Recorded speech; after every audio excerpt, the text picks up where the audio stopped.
Secondly, we're in a situation where we have put together, and you guys did it for our administration, the President Obama's administration before this. We have put together, I think, the most extensive and inclusive voter fraud organization in the history of American politics. Look, the reality is that transparency is not political. Sir, your name? Ballots are not automatically legal votes until they're checked. We are not being allowed to check.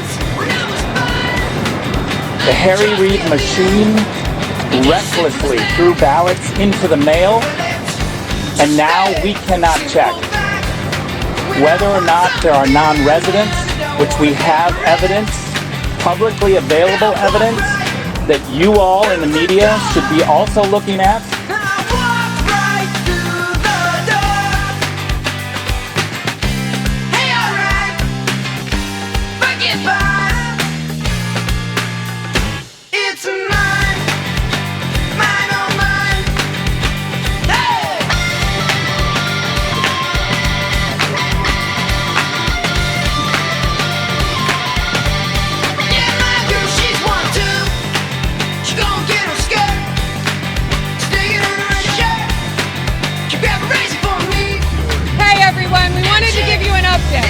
They are still not in compliance.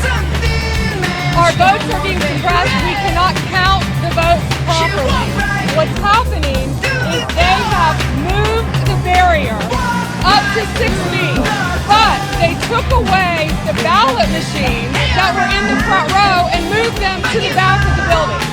It's unbelievable what they're trying to do to our votes that have been legally cast, whether you're a Democrat or a Republican. Your legal vote must be tabulated, and they're not doing that. We have put together, I think, the most extensive and inclusive voter fraud organization in the history of American politics.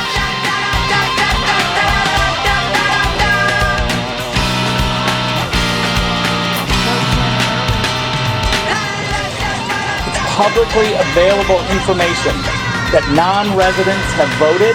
There is a 30-day residency requirement in the state of Nevada.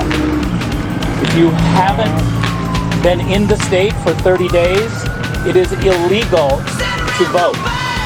Are you guys official election guys?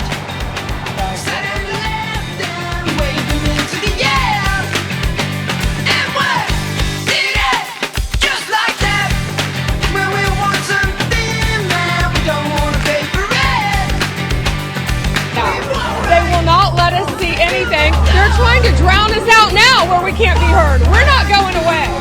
And now we're going to take further remedy to fix this. There's a woman who was in there that Corey's going to talk to you about who represented the city with your tax dollars.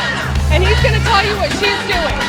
But we are not going to stand for this. We're not going anywhere. They are defying a court order by a judge. And this is not the last of this. We have put together, I think, the most extensive and inclusive voter fraud organization in the history of American politics. We've asked Clark County for answers. They have no answers. They continue to count illegal votes. That is unacceptable, and it's giving legal people a sense that the system is corrupt. And we can't let that happen to the United States of America. It's not a question of who wins, Republican, Democrat, Joe, myself. We can't let that happen to our country. We can't be disgraced by having something like this happen. So it will be hopefully cleared up, maybe soon, I hope soon. But it'll probably go through a process, a legal process. And as you know, I've claimed certain states, and he's claiming states, and we can both claim the states. But ultimately, I have a feeling judges are going to have to rule. But there's been a lot of shenanigans, and we can't stand for that in our country. Thank you very much.